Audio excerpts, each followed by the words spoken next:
Edtech startups अपने में ही लड़ने लग गए हैं। ट्विटर की अलग लंका लगी हुई है, पर जबरदस्त स्टार्टअप्स अभी भी फंडिंग रेज कर रहे हैं। सब कुछ जानेंगे इस हफ्ते की सबसे बड़ी स्टार्टअप और बिजनेस न्यूज के इस वीडियो में। ट्विटर के थेनोस तो एलन मस्क ही बन गए हैं। ट्विटर खरीदने के बाद अब रिपोर्ट आ रही है कि यार वो ऑलमोस्ट 50% उनके एम्प्लॉयज को फायर कर रहे हैं। इंडिया में तो यार उनके पूरे मार्केटिंग एंड कम्युनिकेशन टीम को ही फायर कर दिया है और ओवरऑल 250 से 300 एम्प्लॉयज ट्विटर इंडिया से फायर हुए हैं। अब एलन मस्क का कहना है कि यार ट्विटर हर दिन $4 मिलियन यानी 35 करोड़ रुपए लूज कर रहा है, तो अगर भैया हम ये रोकेंगे नहीं तो कंपनी वैसे ही डूब जानी है। और उनका कहना है कि यार अभी एक कोडर के लिए 10 मैनेजर रखे हुए हैं ट्विटर में, जिसकी जरूरत नहीं है, तो और भी काफी ज्यादा फायरिंग होगी। और दूसरी तरफ लोगों का कहना है कि यार बहुत अचानक से एम्प्लॉयज को फायर कर दिया जा रहा है। सीधा एक मेल गया है कि यार फ्राइडे तक आपको बता दिया जाएगा कि आप हो ट्विटर में या आपको फायर कर दिया गया है और आपको ऑफिस आने की जरूरत नहीं है। अगर आप रास्ते में भी हो तो वापस चले जाओ। तो इससे लोगों का कहना है कि यार बहुत ज्यादा इनसेंसिटिव है। तो आपको क्या लगता है कि यार जिस वे में इतनी जल्दी फायरिंग हो रही है वो सही है या ग्रेटर गुड के लिए एलन मस्क को ये सब करना पड़ा? कमेंट्स में अपने ओपिनियंस जरूर बताना। जिनके बीच में किसी ने सोचा नहीं था कि यार लड़ाई हो सकती है, अब उनके बीच में भी लड़ाई हो गई है। मैं बात कर रहा हूँ अपनी कक्षा के फाउंडर अमन दत्तरवाल और फिजिक्स वाला के फाउंडर आलक पांडे के बारे में। अब अमन दत्तरवाल का कहना है कि फिजिक्स वाले ने उनके टीचर्स को पोच कर लिया ज़्यादा सैलरी देके, और इन टीचर्स ने नोटिस पीरियड भी सर्व नहीं किया। उनका कहना है कि यार पहले जब अनअकैडमी ने सेम चीज़ करी थी फिजिक्स वाले के साथ, तब तो उन्होंने बहुत कुछ बोला था अनअकैडमी के अगेंस्ट, पर अब जब उनके पास खुद पैसे आ गए वही सेम चीज़ कर रहे हैं दूसरे कंपनीज के साथ। ऑफकोर्स आलक पांडे का कहना है कि ऐसा बिल्कुल भी नहीं है, हमने कोई भी टीचर को पोच नहीं किया, और जिन टीचर्स ने खुद से अप्लाई किया था अपना नोटिस पीरियड सर्व करने के बाद, उन्हीं को ही इंटरव्यू लेने के बाद हम अपने प्लेटफॉर्म में लेके आए हैं। अब कौन आपके हिसाब से सच बोल रहा है वो तो कमेंट्स में बता दो, बट इससे सबसे ज़्यादा जो नुकसान होता है ना वो बच्चों का होता है, जो कि सीरियसली ऑनलाइन पढ़ाई कर रहे होते हैं और फिर अचानक देखते हैं कि यार उनके टीचर ही गायब हो जाते हैं। अब वैसे फिजिक्स वाला भी काफ़ी बड़ी कंपनी बन गई है, 5000 एम्प्लॉयज़ हैं, 2000 टीचर्स हैं। इनफैक्ट 2021-22 में तो उनका 97.8 करोड़ का प्रॉफिट भी आया है। ये चीज़ देखना इंपॉर्टेंट होगा कि यार अगले साल कितना प्रॉफिट आता है, क्योंकि इस साल वो बहुत ज़्यादा एक्सपैंड कर रहे हैं जब से उन्होंने $100 मिलियन की फंडिंग रेज करी है। पर आपको क्या लगता है कि यार पैसे आने के बाद हर एक इंसान सेम हो जाता है क्या? और इसमें अमन दत्तरवाल सही है या फिजिक्स वाला? कमेंट्स में अपने ओपिनियंस जरूर बताना। लग रहा है प्रॉफिट्स के अलावा बायजूस सब कुछ हासिल कर सकता है, नहीं तो खरीद तो सकता ही है। मतलब किसी ने सोचा नहीं था कि यार लियोनेल मेसी ब्रांड एम्बेसडर बनेंगे एक इंडियन स्टार्टअप के लिए, बट बायजूस ने कर दिखाया है। उनके एजुकेशन फॉर ऑल इनिशिएटिव के ब्रांड एम्बेसडर अब मेसी बन गए। वैसे भी वर्ल्ड कप में भी बायजूस स्पॉन्सर है, तो काफ़ी ज़्यादा वहाँ पे भी मार्केटिंग होने वाली है। पर दूसरी तरफ इंडिया में अपने हज़ारों एम्प्लॉयज़ फायर भी कर रहे हैं, लॉसेस उनके काफ़ी ज़्यादा बढ़ गए हैं। इनफैक्ट अभी त्रिवेंद्रम में तो उन्होंने सीधा अपना ऑफिस ही बंद कर दिया था और 170 एम्प्लॉयज़ को फायर कर दिया। फिर ऑफकोर्स बायजू रविंद्रन की मीटिंग हुई केरला के सीएम के साथ, और तब उन्होंने बोला कि यार वो 170 एम्प्लॉयज़ को फायर नहीं करेंगे, त्रिवेंद्रम सेंटर अभी भी खुला रहेगा और 600 एम्प्लॉयज़ और हायर करेंगे। शायद ये इसीलिए क्योंकि बायजू रविंद्रन खुद केरला से भी हैं। बट सवाल ये कि यार अगर आपके पास अपने एम्प्लॉयज़ को पैसे देने के लिए पैसे नहीं है और आप इतने एम्प्लॉयज़ को फायर कर रहे हो, क्या ये सही बात है कि यार आप इतने करोड़ों रुपए मार्केटिंग और प्रमोशन में खर्च करें, स्पेशली जब आप इतने ज़्यादा लॉसेस में हैं? अपने ओपिनियंस कमेंट्स में ज़रूर बताना। अब यार सिर्फ इंडिया में नहीं बल्कि दुनिया भर के कंपनीज और स्टार्टअप्स फायर कर रहे हैं अपने एम्प्लॉयज़ को। दूसरी तरफ स्टॉक मार्केट की भी हालत आपको पता ही है। फेसबुक और अमेजोन तो अपने ईयरली लोज से भी नीचे पहुँच चुके हैं।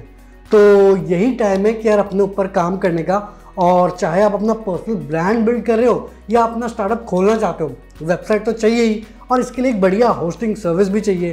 तो इसके लिए मैं आप सबको रेकमेंड करूँगा कि यार आप होस्टिंगर यूज़ करें, जो कि है तो काफ़ी अफोर्डेबल, बट फीचर्स इनके ज़बरदस्त हैं। और अभी तो यार उनका साल का सबसे बड़ा सेल यानी ब्लैक फ्राइडे सेल चल रहा है, तो इससे सस्ता और बढ़िया होस्टिंग आपको मिलेगा ही नहीं। तो अभी इनके ब्लैक फ्राइडे सेल में आप इनका प्रीमियम वेब होस्टिंग प्लान ले सकते हैं सिर्फ 129 रुपीज़ पर मंथ में। अगर आप 48 मंथ्स का प्लान लेते हैं यानी 75% तक का आपको डिस्काउंट मिल रहा है। उसके ऊपर free domain, SSL, DDoS protection और भी इतने सारे फीचर्स हैं कि यार याद ही नहीं रहते। इसके अलावा इन्होंने अपने मुंबई में डेटा सेंटर भी खोल दिया है, तो भैया आपका वेबसाइट भी काफ़ी जल्दी लोड होगा। और इनका 24/7/365 चैट सपोर्ट है ही, कोई भी डाउट हो आराम से पूछ सकते हो। तो भैया होस्टिंगर का लिंक डिस्क्रिप्शन में दिया गया है, ये डील बिल्कुल भी मिस मत करना। और अगर आपको और डिस्काउंट चाहिए तो हमारा प्रोमो कोड स्टार्टअप यूज करना मत भूलना, और एटलीस्ट 12 महीने का तो प्लान ले ही लेना। शार्क टैंक सीजन 2 का प्रोमो आप सबने देख ही लिया होगा। जिसका डर था वही हुआ। रणविजय सिंह अब होस्ट नहीं करेंगे इस शार्क टैंक सीजन को। कौन हमें अपग्रेड के ऑनलाइन कोर्सेज का फायदा बताएगा। उससे चौंका देने वाली बात यह है कि सारे शार्क सेम है पर गजल अलग नहीं है। बट जिसने सबसे ज्यादा चौंका है वो ये क्या भैया, अश्नीर ग्रोवर भी नहीं आ रहे हैं इस सीजन में यार। मतलब यार उनकी वजह से तो यार शो में आधी टीआरपी आती थी, हमें हिंदी के नए वर्ड सीखने को मिलते थे। ये सब दोगलापन, मैं तेरा दोगलापन उतारता हूँ। और अब हम मीम्स कहाँ से लेके आएंगे। क्या कर रहे हैं यार तुम? नहीं, पहला और आखिरी प्रोडक्ट भी है। पर एक नए शार्क भी आए हैं जिनका नाम है अमित जैन, जो कि कार देखो ग्रुप के फाउंडर हैं। और ये सीजन अगले महीने से टेलीकास्ट होगा। बट क्या आपको लगता है कि यार अश्नीर ग्रोवर के बिना शार्क टैंक की उतनी पॉपुलैरिटी रहेगी? कमेंट्स में ज़रूर बताना। अब आपको ड्रॉप आउट करने की ज़रूरत नहीं अपना स्टार्टअप बनाने के लिए, अगर आप बिट्स पिलानी में पढ़ते हो, क्योंकि वो अपने स्टूडेंट्स और फैकल्टीज़ को 1 ईयर का गैप देंगे अगर वो अपना स्टार्टअप कुछ बनाना चाहते हैं। तो ये काफ़ी ज़बरदस्त इनिशिएटिव है जिसमें स्टूडेंट्स बिट्स पिलानी में रह के अपना स्टार्टअप में काम कर सकते हैं और हॉस्टल के एड्रेस डाल सकते हैं कंपनी के एड्रेस में। इसके अलावा फंडिंग सपोर्ट भी मिल ही जाएगा उनके इंक्यूबेटर के थ्रू। और अगर आप कुछ इनोवेटिव बिजनेस मॉडल पे काम कर रहे हो तो आपको उसके बदले कोर्स क्रेडिट भी मिल जाएगा। फैकल्टीज़ भी 1 साल का पेड लीव लेके अपने स्टार्टअप पे काम कर सकते हैं। तो इससे फ़ायदा ये होगा कि यार बच्चों का काफ़ी हद तक रिस्क कम हो जाएगा कि अगर स्टार्टअप फेल हो गया कहीं ऐसा ना हो कि हमको जॉब भी ना मिले। इसके अलावा करीब 13 इंडियन स्टार्टअप यूनिकॉर्न्स हैं जिनके फाउंडर्स बिट्स पिलानी से हैं, जैसे कि zeta, MPL, Swiggy, grow, big basket. तो क्या आपको लगता है कि ये इनिशिएटिव दूसरे कॉलेजेस को भी फॉलो करना चाहिए? कमेंट्स में अपने ओपिनियंस ज़रूर बताना। अब यूपी गवर्नमेंट भी प्लान कर रही है स्टार्टअप्स को काफ़ी एनकरेज करने के लिए, इसलिए बहुत जल्द वो एक एनकरेजमेंट अलाउंस लेके आने वाले हैं जिसमें जो भी यूथ स्टार्टअप्स पे काम कर रही है उनको महीने का 17,500 रुपये मिलेगा 1 साल के लिए। उसके बाद जब आप एक कोई नया प्रोडक्ट बनाते हो उसके लिए आपको 5 लाख का असिस्टेंस मिलेगा और अगर आप उस प्रोडक्ट को लॉन्च करते हो तो 7.5 लाख रुपए का असिस्टेंस मिलेगा। तो टोटल में आपको 14.6 लाख का इंसेंटिव्स मिलेगा और इससे होपफुली यूथ को और बढ़ावा मिलेगा और यूपी में भी और ज़्यादा स्टार्टअप्स होंगे। अब यार ओला उबर तो टाइम से आती नहीं है, बट लग रहा है एयर टैक्सीज बहुत जल्द आने वाली है, क्योंकि जर्मन स्टार्टअप वोलोकॉप्टर ने अपने सीरीज ई राउंड में $182 मिलियन की फंडिंग रेज कर ली है और वैल्यूएशन ऑलमोस्ट $2 बिलियन हो चुकी है। तो Volocopter electric vertical take off and landing vehicles बनाता है और अब तो यार उन्होंने पब्लिक टेस्टिंग भी शुरू कर दी है। उनका एम है कि यार 2024 में ये सर्विस एक्चुअल में स्टार्ट करेंगे। इसके लिए उनके वोलो सिटी एयर टैक्सीज ने पब्लिक टेस्ट राइड तो लेना शुरू कर दिया है, बट अभी काफ़ी सारा सर्टिफिकेशन लेना बाकी है। कौन से रूट्स में जाएंगे उन सब में भी काफ़ी पैसे खर्च होंगे। तो क्या आपको लगता है कि यार 2025 तक ओला उबर टाइम से पहुंच जाएंगे या हमको एयर टैक्सीज यूज़ करना पड़ेगा?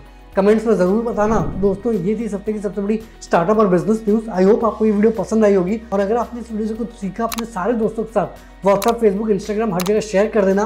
पोस्टिंगर का ब्लैक फ्राइडे सेल बिल्कुल भी मिस मत करना, लिंक डिस्क्रिप्शन में है। आगे हम ऐसे ही स्टार्टअप, बिजनेस, मोटिवेशन और एंटरप्रेन्योरशिप रिलेटेड बातें करेंगे।